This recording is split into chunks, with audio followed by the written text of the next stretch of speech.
బాగి కావాలని మనోహరిని బురిడి కొట్టిస్తూ, మనోహరి, నేను నిన్ను ఆయన్ని విడదీసి మీ ఇద్దరి మధ్యలోకి వచ్చి చాలా పెద్ద తప్పు చేశాను. నేను చేసిన పాపం వల్లే అనుకుంటా. అది శాపంగా మారి నన్ను నా కూతుర్ని శిక్షిస్తుంది. ఇప్పుడు నా కూతురి జాతకంలో నేను చేసిన పాపం వల్లే గండ ఉంది. ఆ గండం వల్ల నేను ఇంట్లో అడుగు పెడితే అప్పుడు పాప జాతకంలో ఉన్న గండాల వల్ల మిగతా పిల్లలకు ప్రమాదం అని చెప్పి అందుకే నేను ఒక నిర్ణయం తీసుకున్నాను. నిన్ను ఆయన్ని ఒకటి చేయాలనుకుంటున్నాను. కానీ నేను ఆ ఇంట్లో ఉంటేనే అది సాధ్యమవుతుంది.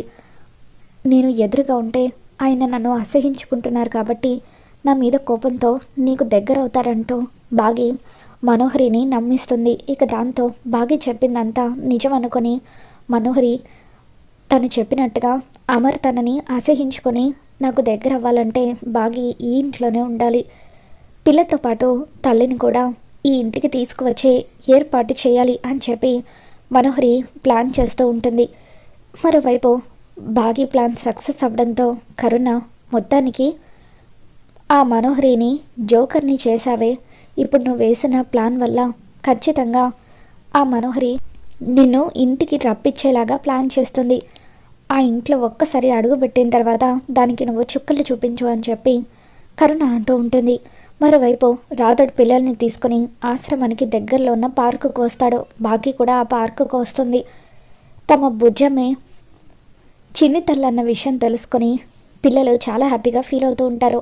బుజ్జమ్మని ఎత్తుకొని ఆడిస్తూ ఉంటారు.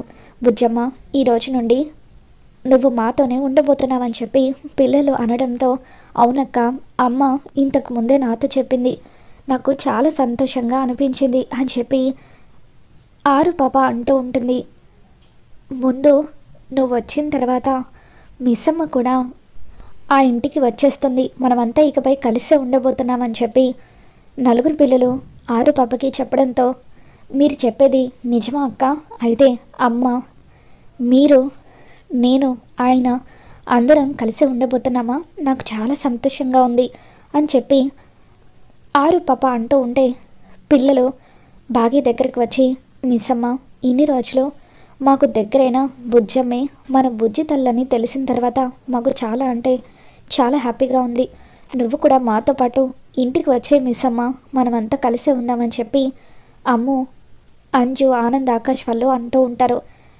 లేదు అమ్ము, ఇప్పుడే నేను అక్కడికి రాలేను. మీ డాడీకి నా మీద చాలా కోపంగా ఉంది. ఆ కోపం పోవడానికి టైం పడుతుంది.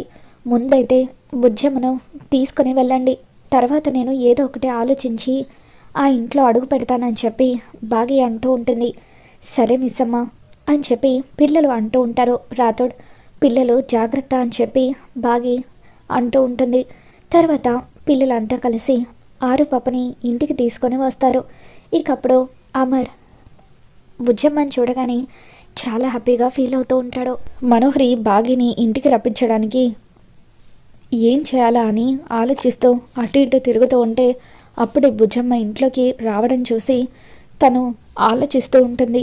డాడ్, ఇకపై బుజ్జమ్మ కూడా మనతో పాటు మన ఇంట్లోనే ఉండబోతుంది అని చెప్పి పిల్లలు అంటూ ఉంటారు. ఇక దాంతో అమర్, మరి వాళ్ళ మేడంని అడగాలి కదా, అలా డైరెక్ట్గా బుజ్జమ్మని తీసుకువస్తే ఎలా అని చెప్పి అమర్ అంటూ ఉంటాడు. వాళ్ళ మేడం కూడా అందుకు ఒప్పుకున్నారు డాడ్ అని చెప్పి పిల్లలు అంటూ ఉంటారు. దాంతో మనోహరి అమర్ దగ్గరికి వచ్చి, అమర్, ఆ పాప ఎవరనుకుంటున్నావో తను నీ కన్న కూతురు, మళ్ళీ పుట్టిన నా ఆరు అని చెప్పి అంటూ ఉంటుంది.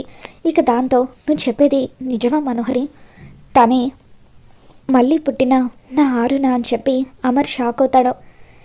అవును డాడ్, మనోహరి ఆంటీ చెప్పేది నిజం, తను మన బుజ్జి తల్లే అని చెప్పి పిల్లలు అనగానే అమర్ చాలా ఆనందపడిపోతూ పాపని దగ్గరికి తీసుకొని ముద్దులు పెడుతూ ఉంటాడు. ఇకలా అమర్ పాపని ఎత్తుకొని తిప్పుతూ ముద్దులు పెడుతూ ఉంటే అప్పుడు చెంబ మనోహరితో, మనోహరి, నీకేమైనా పిచ్చి పట్టిందా? ఆ పాపే అమర్ కన్న కూతురని నువ్వు ఎందుకు చెప్పావు? అసలు నువ్వు ఏం చేస్తున్నావు నీకు అర్థమవుతుందా అని చెప్పి అంటూ ఉంటే, కాసేపు కామ్గా ఉండు చెంబా, నేనేం చేస్తున్నానో నాకు తెలుసు. బాగిని ఈ ఇంటికి ఎలా రప్పించాలా అని ఆలోచిస్తున్నాను కదా.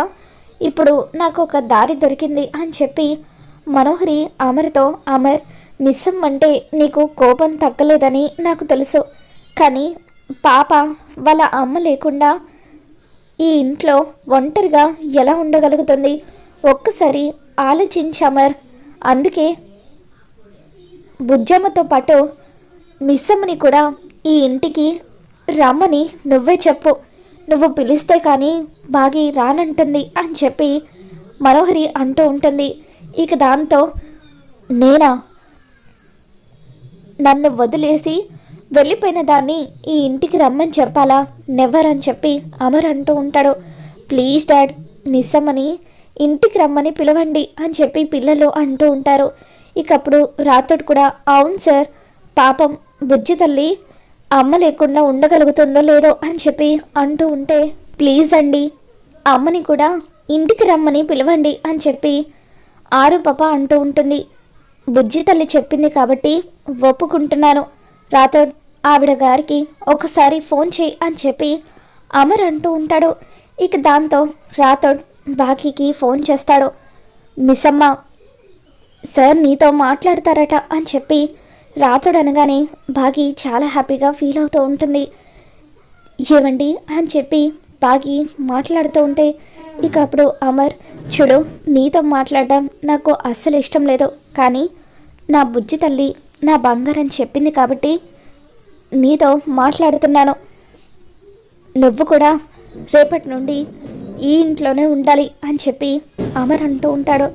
ఇక దాంతో బాగి చాలా హ్యాపీగా ఫీల్ అవుతూ ఇప్పుడే లగేజ్ సర్దుకొని వచ్చేస్తానండి అని చెప్పి అంటూ ఉంటే అమర్ కోపంగా ఫోన్ కట్ చేస్తూ, చూడు రాతోడ్, తను కేవలం పిల్లలకు కేర్ టేకర్గా మాత్రమే ఈ ఇంట్లో ఉంటుంది. పాపకు మనమంతా అలవాటు అయ్యే వరకు మాత్రమే తనని ఈ ఇంట్లో ఉండనిస్తాను అని చెప్పి అమర్ రాతోడికి చెబుతూ ఉంటాడు. సరే సార్, ఇదే విషయం మిస్సమ్మకి నేను చెప్తాను అని మొత్తానికి సార్ కూడా మిస్సమ్మ ఈ ఇంటికి రావడానికి ఒప్పుకున్నారు అని చెప్పి హ్యాపీగా ఫీల్ అవుతూ ఉంటే ఇకప్పుడు మనోహరి, అమ్మయ్య మొత్తానికి నా ప్లాన్ వర్కౌట్ అయిపోయింది.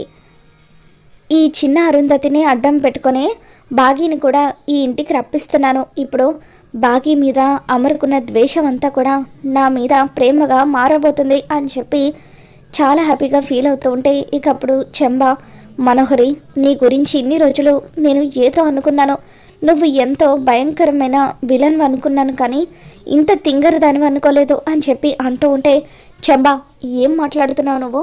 నన్ను పట్టుకొని తింగరదాన్ని అంటావేంటి అని చెప్పి అంటూ ఉంటే లేకపోతే ఏంటి మనోహరి, ఆ బాగి నిన్ను పిచ్చిదాన్ని చేస్తుంది, నీకు ఇంకా అర్థం కాలేదా? నిన్ను అడ్డం పెట్టుకొని ఈ ఇంట్లో అడుగు పెట్టాలని చూస్తుంది అని చెప్పి అంటూ ఉంటే లేదు చెంబ, బాగిలో పశ్చాత్తాపం మొదలైంది.